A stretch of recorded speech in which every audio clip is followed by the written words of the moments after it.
اعوذ باللہ من الشیطان الرجیم بسم اللہ الرحمن الرحیم السلام علیکم ورحمۃ اللہ وبرکاتہ۔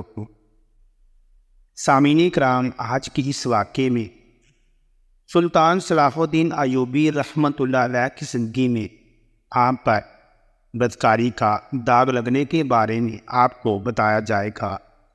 آدھی رات کا وقت ہو چکا تھا۔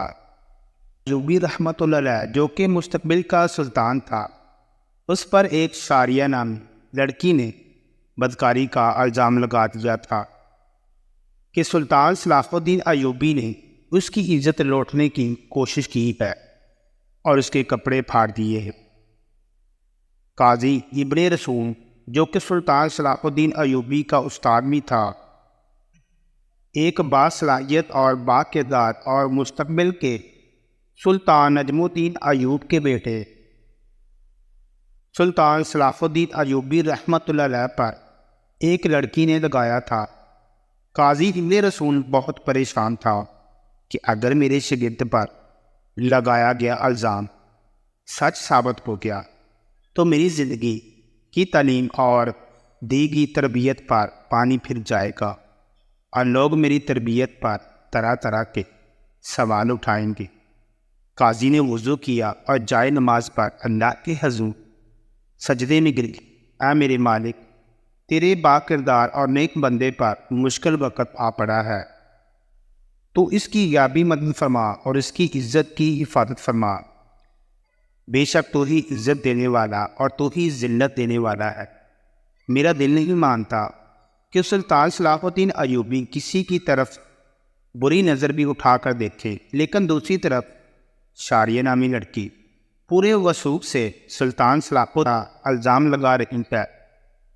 سامعین کرام، واقعہ کچھ اس طرح ہے کہ جب سلطان نور الدین زنگی اپنی سلطنت پر قائم و دائم تھے تو سلطان صلاح الدین ایوبی پر ایک شاریہ نامی لڑکی نے الزام لگایا کہ سلطان صلاح الدین ایوبی نے اسے اکیلے پا کر اس کے ساتھ زبردستی کرنے کی کوشش کی اور اس کے ساتھ زراح کرنے کی کوشش کی ہے اور اس کے کپڑے پھاڑ دیے ہیں۔ تمام لوگ حیران تھے کہ سلطان اس طرح کا کام کر سکتا ہے، کسی کو یقین نہیں آتا تھا۔ کوئی کچھ کہتا اور کوئی کچھ کہتا۔ اگلی صبح سلطان نور الدین زنگی کی موجودگی میں قاضی ابن رسول نے یہ مقدمہ سننا تھا اور صلاح الدین ایوبی پر فرد جرم عائد ہونے کے بعد سزا سنائی جانی تھی۔ سلطان صلاح الدین ایوبی کو ساری رات تیز بخار تڑپاتا رہا اور اللہ سے دعا کرتا رہا، اے میرے مالک، تو ہی میری مدد فرما، تو ہی بہتر جانتا ہے، تو ہی سب سے سچا ہے، بے شک میری مدد کرنے والا صرف تو ہی ہے۔ صبح کا وقت ہوا۔ سلطان صلاح الدین ایوبی کا بخار بہت زیادہ تھا۔ سلطان صلاح الدین ایوبی نے وضو کیا اور نماز کے لیے کھڑے ہو گئے۔ نماز ختم کرنے کے بعد اللہ کے حضور سجدے میں گر کر دعا مانگی اور کہا، اے میرے مالک، تو ہی میری عزت رکھنا۔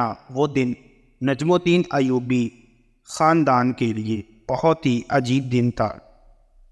لوگ بڑی بےتابی سے اس لمحے کا انتظار کر رہے تھے کہ جب سلطان نور الدین زنگی کی موجودگی میں قاضی ابن رسول اس مقدمے کو سنیں گے اور اس کا فیصلہ کریں گے اور سلطان صلاح الدین ایوبی کے ساتھ کیا ہونے والا ہے، کیونکہ اس وقت بھی کچھ لوگ نور الدین زنگی کے خلاف تھے جبکہ کچھ لوگ نور الدین زنگی کے ساتھ تھے۔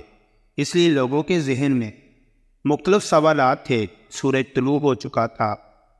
سلطان نور الدین زنگی اپنے دربار میں آ چکا تھا اور اس کے بھائی جان قاضی ابن رسول کا تخت تھا اور نیچے صلاح الدین ایوبی ہاتھ باندھے کھڑا تھا۔ تھوڑی دیر بعد قاضی نے فرد جرم پڑھ کر سنایا اور فرد جرم پڑھنے کے بعد قاضی سلطان صلاح الدین ایوبی سے مخاطب ہوا اور کہا کہ تمہیں اپنی صفائی میں بولنے کا پورا حق ہے۔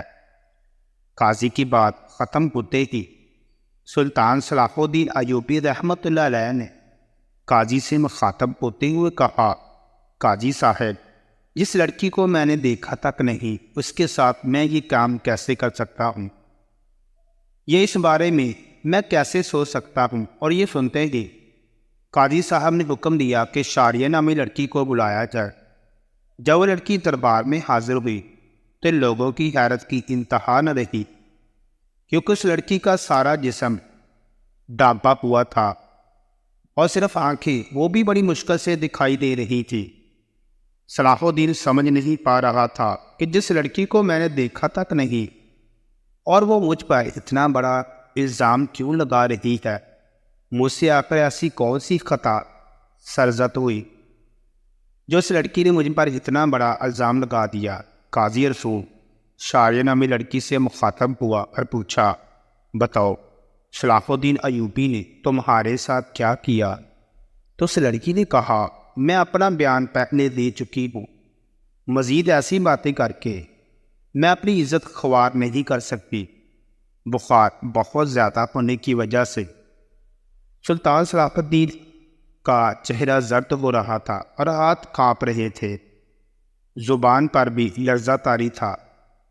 دیکھ کر مجمع کو یہ لگ رہا تھا کہ سلطان صلاح الدین ایوبی رحمۃ اللہ علیہ بے قصور نہیں ہے۔ سلطان نور الدین زنگی بڑے غور سے یہ سارا منظر دیکھ رہا تھا۔ پورے دربار میں سناٹا چھایا ہوا تھا، لوگ بڑی غور سے صلاح الدین ایوبی اور اس لڑکی کی باتیں سن رہے تھے۔ سلطان صلاح الدین ایوبی رحمۃ اللہ علیہ نے اس لڑکی سے کہا، کیا تمہیں رب سے ڈر نہیں لگتا کہ تم ایک بے قصور انسان پر اتنا بڑا الزام لگا رہی ہو؟ لوگ سمجھ رہے تھے کہ سلطان نور الدین زنگی کا بھتیجا ہونے کی وجہ سے سلطان نور الدین صلاح الدین ایوبی اگر مجرم قرار بھی دیا گیا تو سزا سے بچ جائے گا۔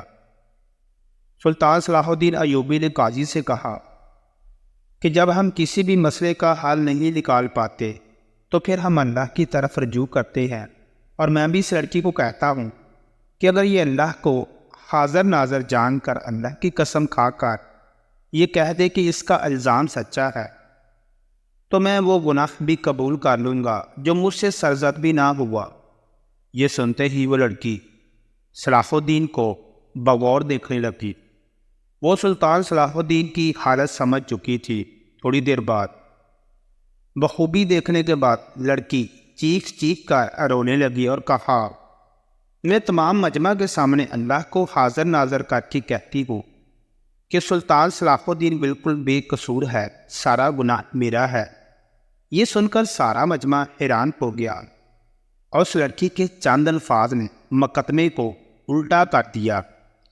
اتنے میں سلطان نور الدین زنگی دہشت سے اپنی کرسی سے اٹھا، اس لڑکی کو کہا کہ کیا تمہیں پتہ ہے کہ الزام تراشی کی تمہیں کتنی بڑی سزا مل سکتی ہے؟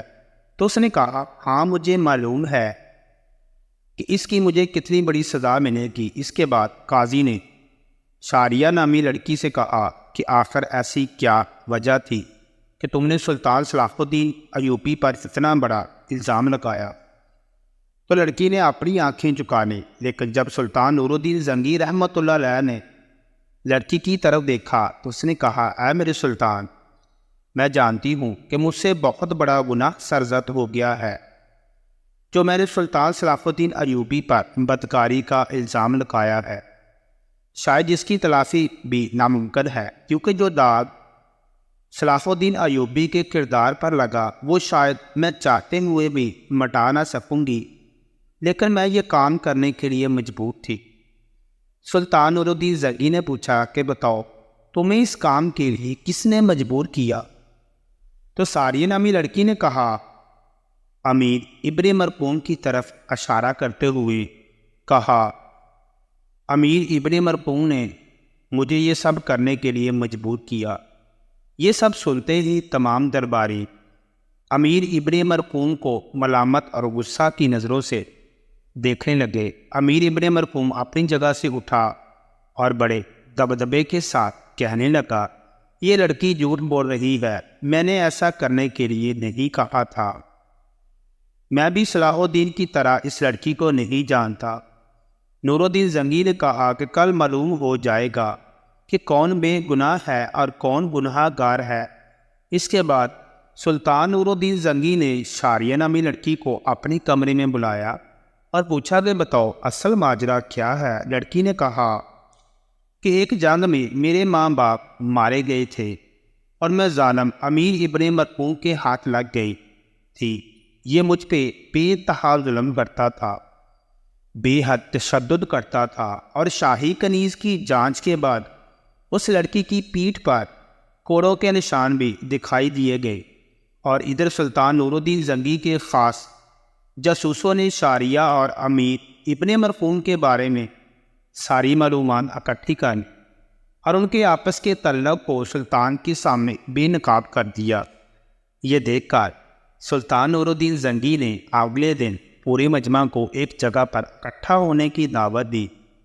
اس نے یہ دعوت اس لیے کی تھی کہ قاضی ابن مرحوم کی سزا لوگوں کے سامنے دکھا سکے۔ تمام لوگ بڑی بڑی دور سے امیر ابن مرحوم کی حالت دیکھنے کے لیے آئے۔ جب اس کو میدان میں لایا گیا تو سخت زنجیروں میں جکڑا ہوا تھا۔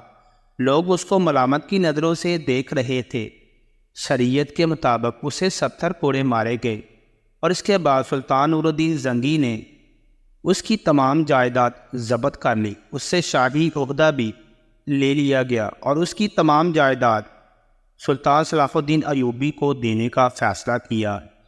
لیکن سلطان صلاح الدین ایوبی نے یہ کہتے ہوئے ٹھکرا دیا کہ میں کسی کا مال اپنے حصے میں رکھ کر غاصب نہیں بننا چاہتا، اور اس طرح سلطان صلاح الدین ایوبی کی اللہ تعالیٰ نے غیبی مدد کی اور ان پر لگایا گیا بدکاری کا داغ دودھ کی طرح دھل گیا۔ بے شک اللہ اپنے بندوں کی مدد فرماتا ہے۔ جو انسان گناہ گار بدکاری ذرا سے بچتا ہے تو اللہ تعالیٰ اس کی مدد خود فرماتا ہے، اور جس کا کھلم کھلا واقعہ قرآن شریف میں موجود ہے۔ جب زلیخا نے حضرت یوسف علیہ السلام پر الزام لگایا، پھر اسے گمراہ کرنے کی کوشش کی، اور دروازے بند ہونے کے باوجود اللہ کی غیبی مدد آئی اور اللہ نے حضرت یوسف علیہ السلام کو سرخرو کیا۔ لیکن یہاں شرط صرف انسان کا اپنے رب پر بھروسہ اور اپنے ایمان پر پختگی ہوگی۔ تو سامعین کرام، دعا ہے کہ اللہ تعالیٰ ہمیں بھی ایسا کامل ایمان نصیب فرمائے اور ہمیں زنا اور بدکاری جیسے کبیرہ گناہوں سے محفوظ فرمائے۔ آمین ثم آمین۔ تمام دوست کومنٹ باکس میں آمین ضرور لکھیں۔ ویڈیو پسند آئے تو اس کو لائک اور شیئر کریں۔